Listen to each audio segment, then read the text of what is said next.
7 bonnes raisons de choisir Voyage Antillais. Voyage Antillais est une agence antillaise depuis plus de 50 ans.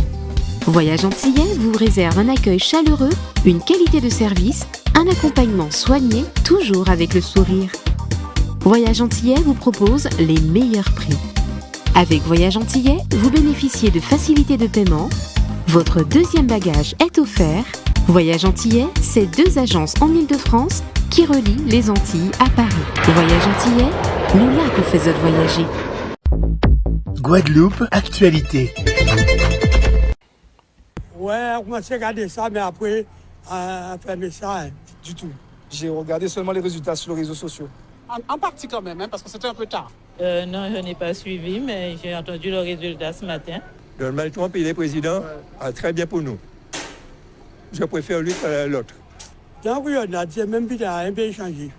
Je ne suis pas surpris. Et la chose qui m'a surpris, c'est que j'ai vu que Trump, il était OK pour l'immigration tant que c'est légal. Donc moi, je pensais que c'était un petit con, mais au final, je trouve qu'il est assez ouvert d'esprit. C'est tout ce que je sais. Bon, c'était déjà prévisible, on va dire.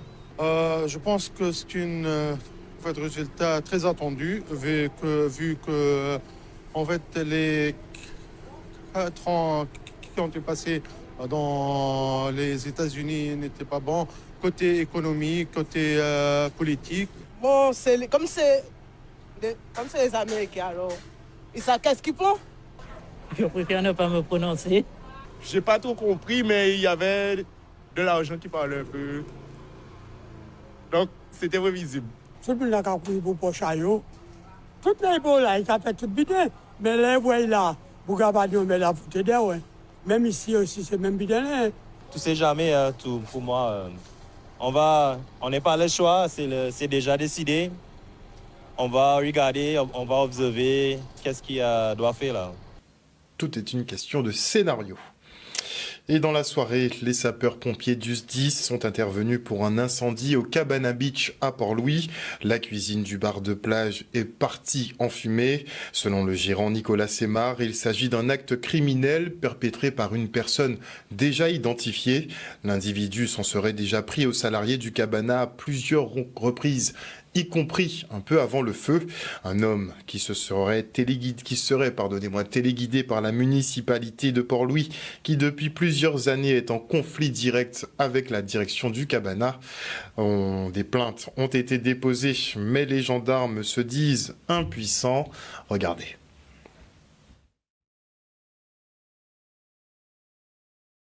Nous avons été alertés pour un feu à Cabana Beach sur la place du chauffeur à Port-Louis.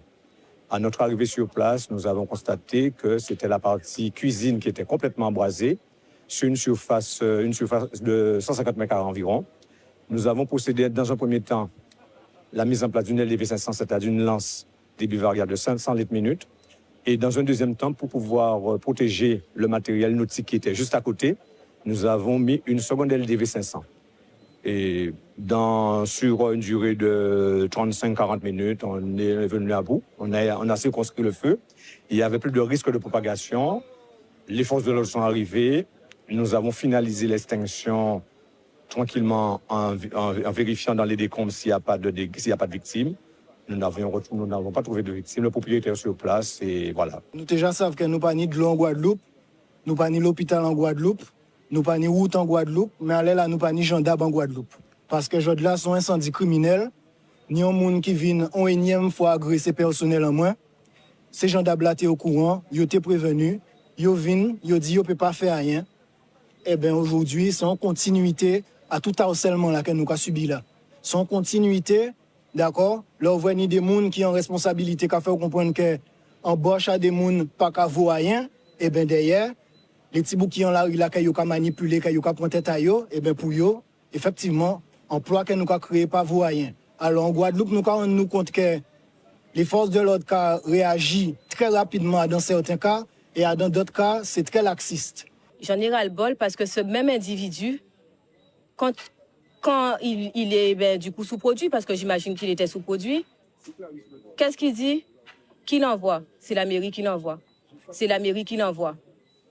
Quand il est sous son produit. Qui quoi? Maintenant, je ne sais plus. Je sais juste que ce qui s'est fait là aujourd'hui a été fait volontairement. Et je ne compte pas rester par terre. Donc, que la municipalité qui est en place aujourd'hui l'entende correctement de leurs deux oreilles. Tous ceux qui participent au crime, je ne vais pas rester par terre. Et je vais continuer à me battre parce que ce que je fais aujourd'hui, c'est juste. Je travaille. C'est tout ce qu'on fait. On travaille. On est des jeunes, on travaille. On n'a rien demandé d'autre. Donc, si on a espéré, et on a dit encore, si la mairie a espéré voir l'âme couler, il peut en fait. En doubout et en pacaïlagué. Donc, si un monde va arrêter moi là, ils savent qu'il pour il n'y a fait pas qui j'ai commencé. Donc, il gagne jusqu'au bout.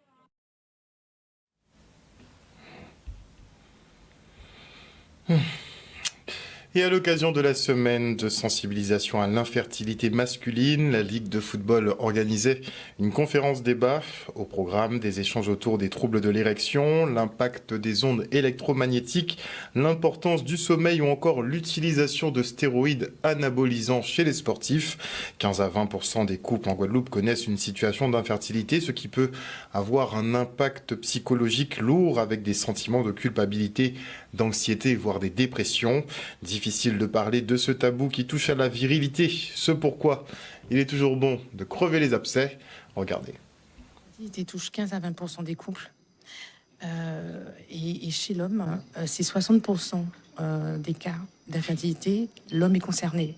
Et c'est pour ça qu'on tenait absolument à faire cette conférence débat pour sensibiliser sur les facteurs qui vont impacter la fertilité masculine, mais aussi pour apporter des solutions et des conseils. Un sujet qui a tout à fait sa place dans les actions que la Ligue doit mener au niveau de la société. Donc, si nous nous intéressons au football, c'est le rôle premier, mais également, il faut partager l'information, l'instruction, la formation un peu complète du footballeur. Et ce thème de ce soir, santé, sport et fertilité, tout à fait sa place dans les actions que nous devons mener. Cette thématique est une thématique qui est quand même très taboue.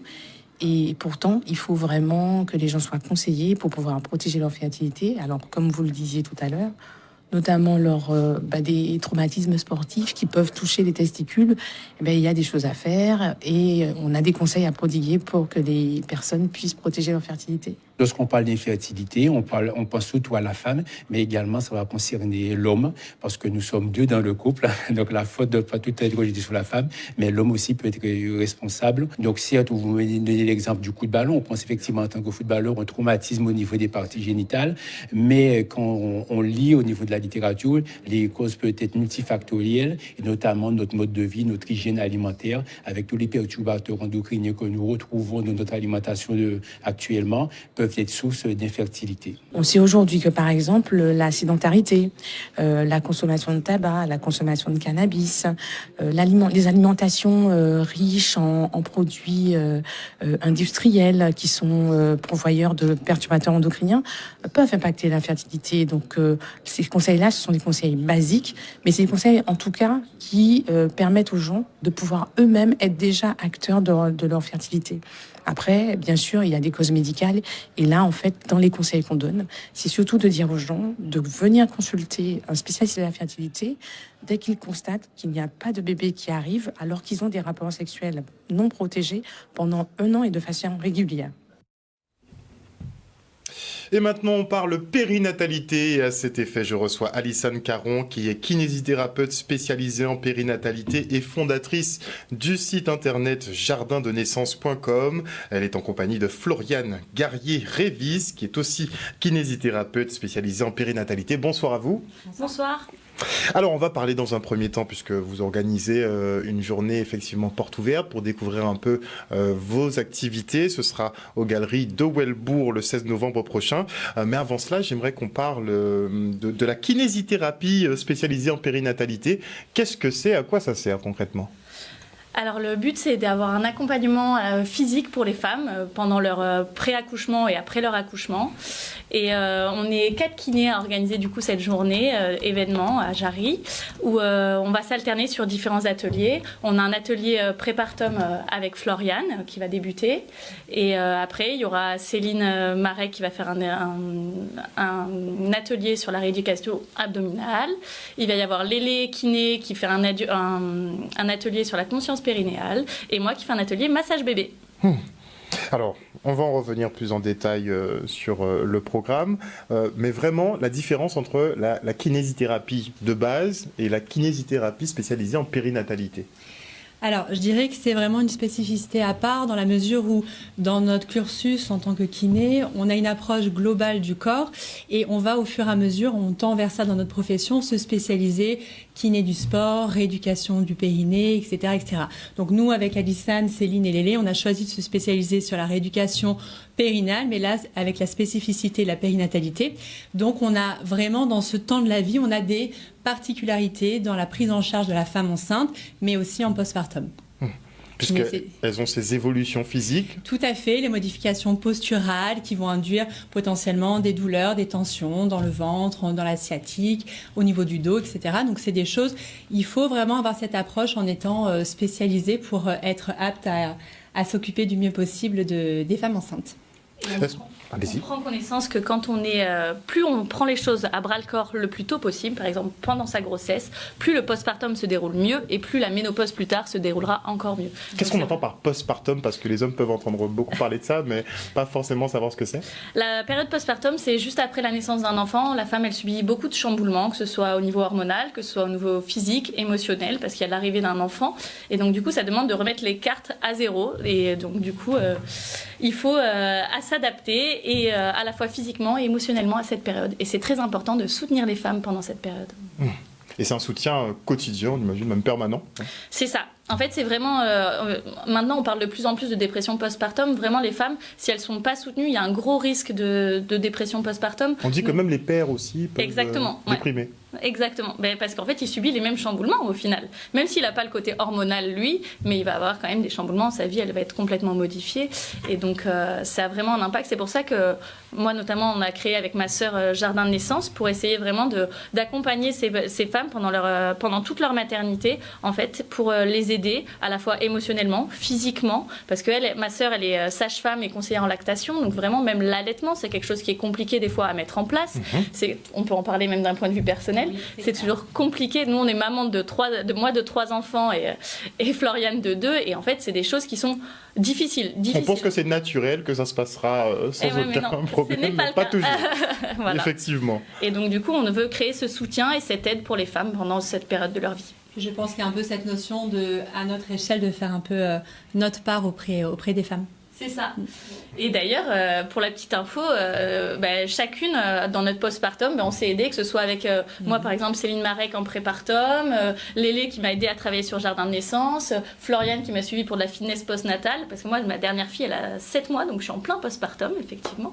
Et vraiment l'idée c'est vraiment de créer un soutien entre femmes et de se soutenir, mais par des professionnels, parce qu'en fait on entend tellement nous au cabinet des femmes qui arrivent et qui nous disent oui mais mamie machin elle m'a dit, Tati Gilberte elle m'a dit la mamie à Tati, elle est influenceuse aussi maintenant. Oui, c'est vrai. Voilà. Mais donc du coup, ça, en fait, il faut arrêter. Par exemple, le stop pipi qu'on disait il y a 15 ans en arrière, en fait, c'est complètement lunaire de le faire maintenant. Et on s'est rendu compte des conséquences que ça avait. Donc vraiment, maintenant, il faut vraiment essayer de se tourner vers des professionnels de santé, parce que c'est là où les femmes, elles vont avoir de vraies informations et qu'elles seront vraiment bien suivies. Et vous proposez justement au public de venir découvrir cette activité et ses prises en charge. Et donc on voit au programme préparation donc physique à l'accouchement. Ça, c'est l'atelier que je vais animer. Donc, l'idée, c'est de préparer le corps en amont pour le grand jour de l'accouchement.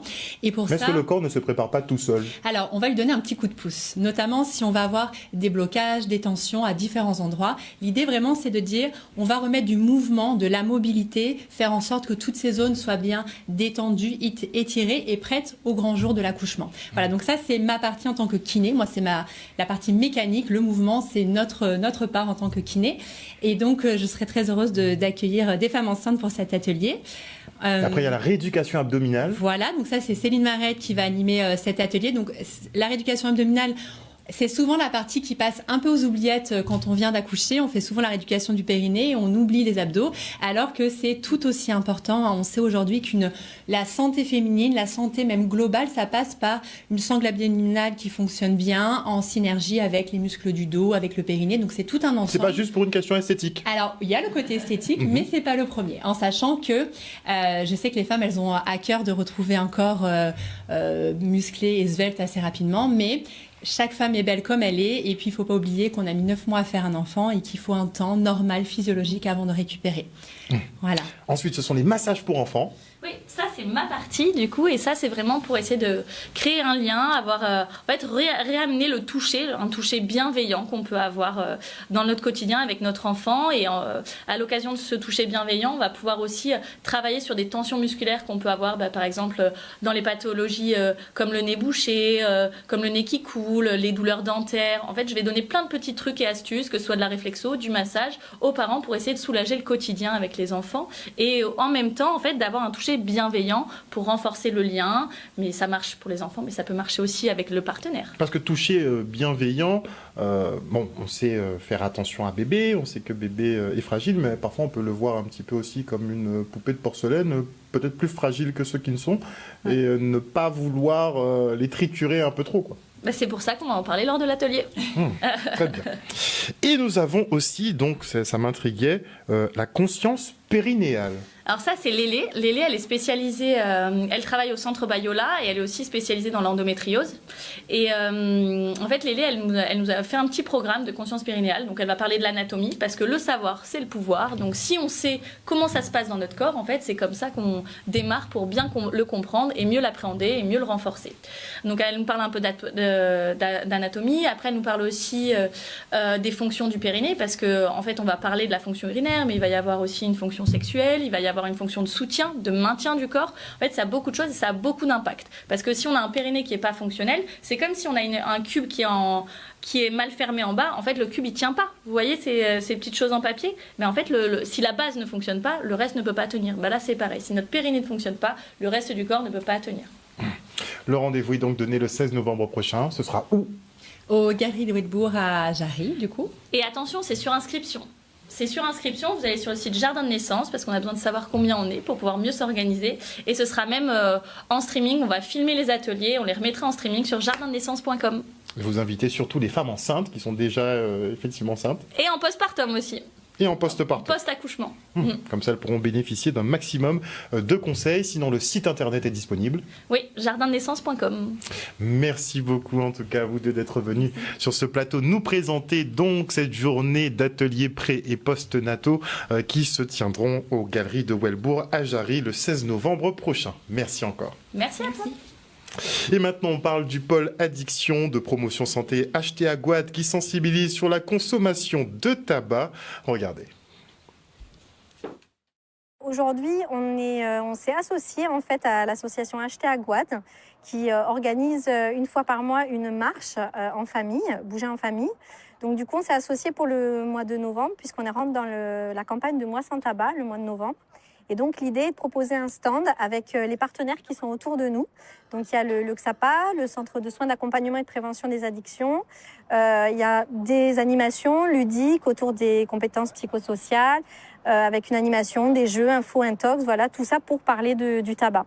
Donc, même si le tabac, on sait qu'en Guadeloupe, c'est pas la consommation première, en tout cas, c'est important, elle a de gros impacts sur la santé. Donc, le mois de novembre, c'est vraiment le moment d'en parler. Nous, on vient justement prévenir les risques autour du tabac, les conséquences, les facteurs de risque et interpeller la population bastérienne en tout cas, mais la population guadeloupéenne sur les risques, sur notre capital santé au niveau du tabac et informer, prévenir, soutenir et surtout apporter des éléments d'information autour du mois, de la campagne du mois sans tabac. Toutes les pharmacies en Guadeloupe, puisque toutes les pharmacies s'associent à ce mois sans tabac, ils vont avoir des conseils, on va leur remettre des kits. Il y a aussi la possibilité de télécharger des QR codes pour savoir où on en est, avoir un suivi. Et là, ce soir, il y a Promotion Santé qui a monté un petit stand avec plein de conseils pour vous aider à arrêter de fumer. Et le Centre national de la fonction publique territoriale organise les 8e rencontres territoriales. Et cette année, les années se penchent sur la transition écologique et des problématiques comme la gestion d'eau ou des déchets ici en Guadeloupe. Regardez. Le Centre national de la fonction publique territoriale de Guadeloupe a organisé les rencontres territoriales Antilles-Guyane. Donc en fait, ce sont des rencontres qui se déroulent tous les 2 ans de manière alternative entre la Martinique, la Guyane et la Guadeloupe. Et donc cette année, c'est nous qui accueillons ces rencontres territoriales Antilles-Guyane. Nous avons fait le choix de travailler sur le thème de la transition écologique dans les Antilles et la Guyane. C'est un thème fondamental et majeur pour nos territoires. Nous sommes confrontés au changement climatique et donc l'objectif c'était véritablement de traiter des problématiques qui sont associées à nos territoires. Par exemple, la gestion de l'eau, le traitement des déchets. Si on prend le thème des sargasses, les sargasses sont-elles une pollution ou un déchet? Qu'est-ce qu'on peut faire des sargasses? Est-ce qu'on peut éventuellement les retransformer pour en faire un matériau? Donc c'est tous ces sujets que l'on a essayé de travailler pendant ces 2 jours avec comme participants des agents des territoires, c'est-à-dire les agents qui travaillent en commune, au département, à la région, que ce soit de Guadeloupe, Saint-Martin, Saint-Barthélemy, Désirade, Marie-Galante, les Saintes. Nous avons à peu près les mêmes enjeux. Si on prend la problématique des sargasses avec la Martinique, la Guadeloupe a à peu près les mêmes enjeux. La Guyane, effectivement, peut avoir d'autres enjeux, mais l'essentiel, c'est qu'en fait, on puisse échanger sur ce que l'on fait, sur les bonnes pratiques. Et surtout, on a conçu les 2 journées essentiellement via des ateliers. C'est-à-dire que les agents territoriaux travaillent sur des ateliers de conception, comme ça, ils discutent. Ils échangent. Et l'objectif, c'est véritablement que l'ensemble de ce que l'on fait soit adapté à nos territoires. On a vraiment essayé de se décentrer par rapport à l'Hexagone et véritablement de traiter des sujets qui sont propres à nous. Et voilà, chers téléspectateurs, nous sommes arrivés au terme de ce journal. Et notez qu'en raison du passage d'une onde tropicale cette nuit, nous sommes placés en vigilance jaune pour fortes pluies et orages. La vigilance est donc de mise sur les routes, aux abords des cours d'eau et en montagne, mais aussi dans les centres-villes et les zones inondables, n'est-ce pas? Puisque nous, dès qu'il pleut un petit peu trop, vous le savez, l'eau monte particulièrement rapidement. Une bonne soirée en tout cas à l'écoute des programmes de Canal 10 Télévision. N'oubliez pas que chez nous, vous faites l'information que nous diffusons. Le JT revient demain à 18h30. Une bonne soirée à tous. Bisous tout le monde.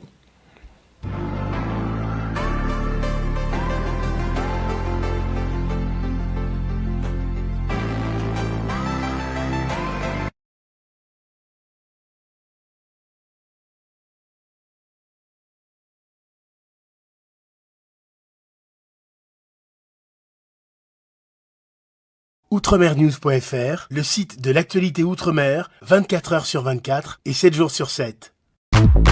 Retrouvez la chaîne Outremer News sur YouTube.